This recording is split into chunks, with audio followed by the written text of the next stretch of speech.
What's the typical amount of time it takes to make a leather jacket like this?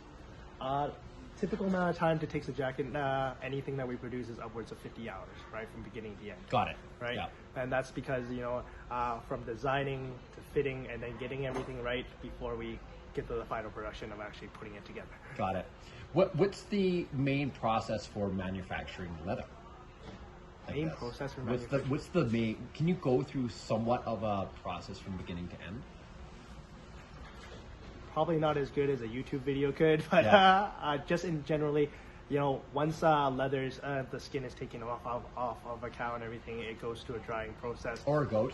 Yeah, goat, sheep, name any animal, right? But once the skin is off and everything here, it goes through a drying process.